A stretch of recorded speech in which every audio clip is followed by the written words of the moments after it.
চলছে রমজান মাস, আর এই রমজান মাসে চলছে ভোট প্রচার তুঙ্গে। আজ মুর্শিদাবাদ জেলার ভগবানগোলা ২ নম্বর ব্লকের রানীতালা থানার অন্তর্গত সরলপুর অঞ্চলের অঞ্চল সভাপতি জনাব মোহাম্মদ মুক্তার হাসানের উদ্যোগে ইফতার মজলিস অনুষ্ঠিত হলো। স্থান সরলপুর গ্রাম পঞ্চায়েতের দেবাইপুর বাজারে। আজকে ভগবানগোলা বিধানসভার তৃণমূল কংগ্রেসের প্রার্থী রিয়াত হোসেন সরকারের সমর্থনে আজকে সারাটা দিন পথসভা, জনসংযোগ, পাড়ায় পাড়ায়, গ্রামে গ্রামে সাধারণ জনগণের সাথে সাক্ষাৎ, আলাপ আলোচনা করার পর, মত বিনিময় করার পর এই কর্মসূচিতে ব্যাপক পরিমাণ এলাকা থেকে সাড়া পাচ্ছে ভগবানগোলা বিধানসভার প্রার্থী রিয়াত হোসেন সরকার।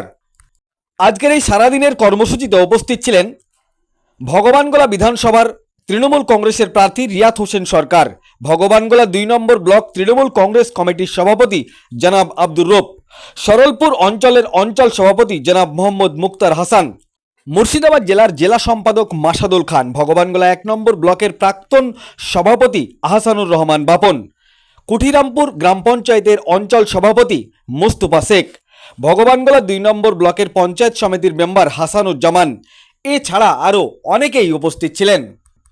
তিনারা কি বলেছেন সংবাদ মাধ্যমের সামনে শুনুন। আজকে আপনাদের মূলত কর্মসূচি কোথায় কোথায় ছিল, কি কি চলছে?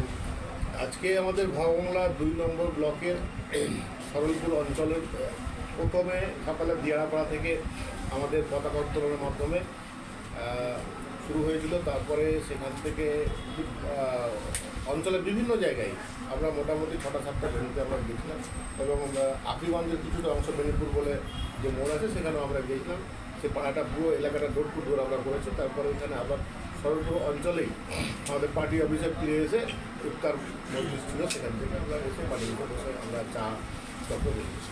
এই সরলপুর অঞ্চল সংলগ্ন এলাকাতে একটি জায়গাতে বিজেপির ক্যান্ডিডেটকে সাধারণ মানুষরা তাড়া করেছে।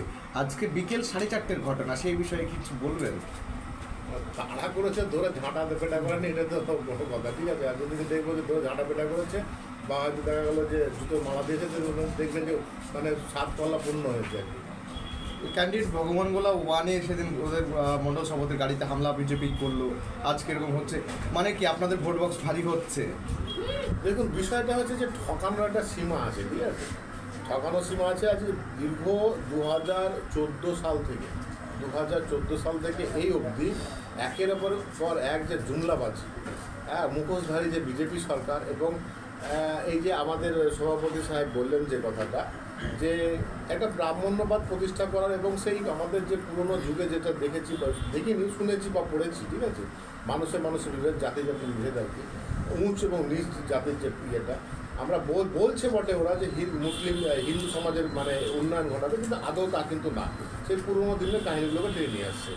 বিভিন্ন জায়গায় প্রতিফলিত হচ্ছে, বিভিন্ন সমাজে, বিভিন্ন প্রদেশে আপনারা দেখতেই পাচ্ছেন। এবং রীতিমতো ক্ষোভের মুখে যেখানে পড়ছে সেখানেও কিন্তু হিন্দু সম্প্রদায়ের মানুষের কাছেই ক্ষোভের মুখে পড়ছে। এটাই তো স্বাভাবিক, এটা তো বুমেরাং হবেই। এটা দেখুন, নিউটনের 3rd ল বলে কিছু আছে, আর নিউটন নিশ্চয়ই 3rd ল নিশ্চয়ই ভুল হবে না। এটা দেখুন, মানে ওই একটা প্রতিঘাত তো আসবেই, ঠকতে একটা জায়গায় গিয়ে তো মানুষ তার তো ব্যাক আছে, রিয়াকশন তো আছেই কিছু। বিজেপি ক্যান্ডিডেট ভাস্কর সম্বন্ধে কিছু বলবেন, যে বিভিন্ন জায়গায় মুক্তবা খাটছে, তারপরেও নির্বাচনের প্রচারে যাচ্ছে, সে বিষয়ে কিছু বলবেন?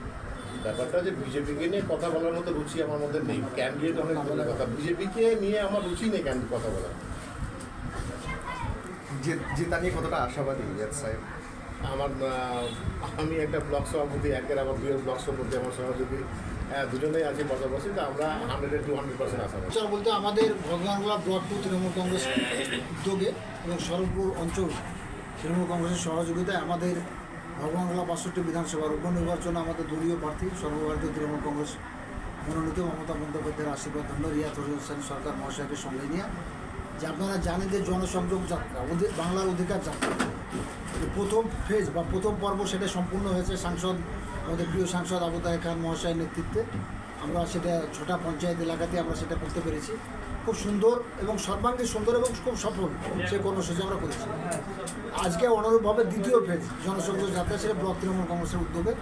সেখানে আমাদের সৌভাগ্য, আমাদের দলীয় প্রার্থী রিয়াত হোসেন সরকার মহাশয় সকাল থেকে আছেন, সকাল 9টা থেকে।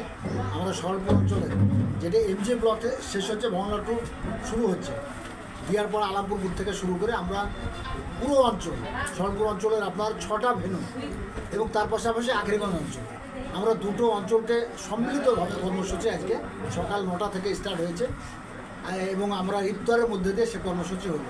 মূলত কর্মসূচি বলতে আমরা সেখানে স্বাগত পয়েন্ট একটা ছিল, সেখানে পতাকা উত্তোলন, আমাদের দলীয় প্রার্থী সহ আমরা সকলে সেখানে পতাকা উত্তোলনের মধ্যে দিয়ে সেখানে আমাদের শুধু নয়, সেখানে মহিলা একজাক মহিলা নেতৃত্ব আমাদের সঙ্গে ছিলেন, তিস্তর পঞ্চায়েতের জনপ্রতিনিধি ছিলেন, শাখা সংগঠন ছিলেন, একটা সাজো রং, কেন প্রত্যেকটা একটা তার মানে ঐক্যবদ্ধ একটা চেহারা, যৌথ নেতৃত্বে আমাদের এই কর্মসূচি সকালে শুরু হয়ে আমরা উপস্বাস্থ্য কেন্দ্র এবং মেয়াদের সঙ্গে সংলাপ বেলা 1টায়, তারপরে একটা পথসভা আখরিগঞ্জ অঞ্চলে বেনিপুর মোড়ে, তারপরে সরলপুর অঞ্চল তৃণমূল কংগ্রেসের উদ্যোগে সরলপুর অঞ্চল তৃণমূল কংগ্রেসের কার্যালয়ে আমাদের দলীয় প্রার্থী রিয়াত হোসেন সরকার মহাশয়কে সঙ্গে নিয়ে আমরা সকল নেতৃত্বকে সরলপুর অঞ্চলের এবং ব্লক নেতৃত্বকে সঙ্গে নিয়ে এখানে একটা ইফতার মজলিস এখানে আয়োজনে আজকে সারাদিনে মূলত যেটা আপনাদের প্রশ্ন, আমরা বিভিন্নভাবে সরকারের প্রকল্প এবং বিজেপি যে জমিদারি একটা প্রথা কায়েম করার চেষ্টা করছে, যেটা বিলুপ্ত করা হয়েছে, এবং এখানে যে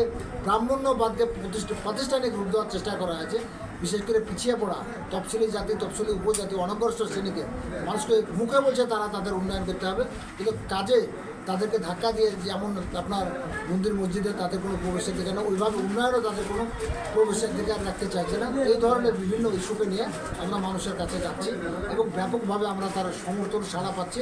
আজকে আরও একটা শুভ সংবাদ যে মমতা বন্দ্যোপাধ্যায় রেড রোডে তিনি যে প্রবেশ করেছিলেন যে এপ্রিল মাসের প্রথম প্রত্যেকটা লক্ষ্মীর ঘরে লক্ষ্মীর ভাণ্ডারে সেটা আজকে প্রত্যেকটা মেয়েদের তাদের অ্যাকাউন্টে ঢুকে গেছে। আমরা আমাদের কর্মসূচি চলার মধ্য দিয়ে সেটা আমরা জানতে পেরেছি। এটা একটা আমাদের কাছে তার মানে মমতা বন্দ্যোপাধ্যায় যেমন স্লোগান ছিল সেটা বাস্তবায়িত হয়েছে।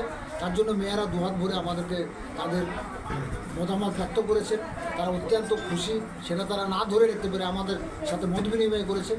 এই হয়েছে আজকে সারাদিনের কর্মসূচি। রূপবাবু, যেটা হচ্ছে যে মনক্ষুণ্ণতার একটা ব্যাপার রয়ে গেছে, তৃণমূলের একটি মনোমালিন্যর ব্যাপার রয়ে গেছে, তো নির্বাচন এই মনোমালিন্য কি মিটবে? ভোট বক্স কি হালকা হবে না তো এই মনোমালিন্যের কারণে আপনার ব্লকে? ভগবানরা 2 নম্বর ব্লকে দেখুন, আমরা বিগত তিস্তর পঞ্চায়েত, বিগত বিধানসভা বলুন বা তার আগে বলুন, আমরা এখানে নির্বাচন এলে আপনার একটা বাড়িতে কোনো পারিবারিক যদি সামাজিক অনুষ্ঠান হয়, সেখানেও আমরা দেখি বাড়ির কোনো না কোনো সদস্য একটু রাগঝাল, একটু হানাতানা, এটা ভালোও লাগে না সেটা না করলে। সেটা নির্বাচনের মধ্যে 2-1 জন বিচ্ছিন্ন সে ধরনের ওই আমাদের কাছে আমাদের নোটিশে সেটা নেই, আপনারা কি জানি না, আমাদের নোটিশে সে ধরনের কিছু নেই। তবুও যেটা আছে আমরা প্রত্যেকের কাছে পৌঁছাচ্ছি আমাদের দলীয় প্রার্থীকে নিয়ে, এবং আমাদের কাছে একটাই বার্তা সেটা হচ্ছে যে ভগবানগোলা 2 নম্বর ব্লকে একটা ঐক্যবদ্ধ পরিবার, একটা আমাদের যৌথ নেতৃত্বে আমরা এখানে বিগত যেভাবে নির্বাচন ফেস করে এসেছি, এই 2024 উপনির্বাচন এবং 2024 সাধারণ নির্বাচন, আমরা লোকসভা নির্বাচন, আমরা অনুরূপভাবে সকলকে সঙ্গে নিয়ে যৌথ নেতৃত্বের মধ্যে দিয়ে আমরা আশা করি বিগত দিনে প্রত্যেকটা নির্বাচনের ফলাফলকে ছাপিয়ে নতুন ইতিহাস বলবো, এটা আমাদের স্থির বিশ্বাস। সরলপুর অঞ্চল ব্লক তৃণমূল কংগ্রেসের সহযোগিতায় সরলপুর অঞ্চল তৃণমূল কংগ্রেসের উদ্যোগে আজকে একটা এই বাংলার অধিকার যাত্রার প্রোগ্রাম আমাদের সকাল 9টা থেকে শুরু করে এই পর্যন্ত সরলপুর অঞ্চল তৃণমূল কংগ্রেসের উদ্যোগে চলছে। তার প্রথম আমরা শুরু করেছি দিয়াড়াপাড়া মোড়, আমার মানে সরলপুর অঞ্চলের শেষ প্রান্ত থেকে, শেষ প্রান্ত বা শুরুর প্রান্ত যেটাই বলবেন না কেন, এক মাথা থেকে শুরু করেছি, সেটা একবারে আর একটা শেষ প্রান্তে এসে আমরা এখন হাজির হয়েছি। সারাদিন মানে ওয়েলকাম পয়েন্ট, তারপরে একটা নির্বাচনী কার্যালয় আমরা উদ্বোধন করেছি, তারপরে এসে হরিরামপুর মোড়ে একটা নজরুলের মাল্যদান করেছি আমরা স্মৃতিমূর্তিতে, তারপরে আমাদের একটা আপনার স্বাস্থ্যকেন্দ্র, ওখানে কিছু ভিজিট ছিল, তারপরে স্বয়ম্বর গোষ্ঠীর মেয়েদেরকে নিয়ে একটা সংলাপ ছিল, তারপরে একটা কর্মী সভা, তারপর ইফতার পার্টি, তারপরে এখন আমাদের প্রার্থীকে নিয়ে এই বাজারে প্রায় 200-250-300 দোকান আছে, তাদেরকে নিয়ে প্রার্থীকে নিয়ে একটু আমরা ঘুরিয়ে প্রার্থীকে পরিচয় করা, এবং প্রার্থী আজকে মমতা ব্যানার্জির উন্নয়নকে আমরা পাথেয় করে চলছি। সেই অনুযায়ী মমতা ব্যানার্জির উন্নয়ন প্রত্যেকের ঘরে ঘরে, সেই অনুযায়ী আমাদেরকে প্রচার অতটা করতে হবে না, শুধু পৌঁছাতে হবে মানুষের কাছে যে এটা আমাদের বিধানসভার প্রার্থী, আমরা মমতা ব্যানার্জির স্নেহধন্য বা আশীর্বাদ ধন্য প্রার্থী আমাদেরকে করেছে, এর হয়ে আমরা ভোটটা দিতে হবে, এটাই আমাদের উদ্দেশ্য। মানুষের সাড়া কতটা পড়ছে আপনারা দেখতেই পেলেন, আপনারা তো ছিলেন, সারাদিন ছিলেন, এবং লাস্ট ইফতার পার্টিতেও ছিলেন আপনারা, যে আমরা প্রায় 100-150 লোকের আয়োজন ভেবেছিলাম, সেখানে 300 আয়োজন করে আমরা করতে পারছি না। এই যে মানে এইটুকু সময়ের মধ্যে, তার আগে 4টের সময়তে একটা কর্মী সভা ছিল, তারপর সেখান থেকে আবার এসে এই যে আধ ঘন্টা 1 ঘন্টার ব্যবধানে এত লোক, আপনারা এক্ষুনি নিচে আমরা নামবো, দেখবেন 200 লোক আমাদের পিছন পিছন ঘুরছে। আপনার নাম? আমার নাম মোহাম্মদ মুক্তার হাসান, আমি সরলপুর অঞ্চল তৃণমূল কংগ্রেসের সভাপতি। ধন্যবাদ।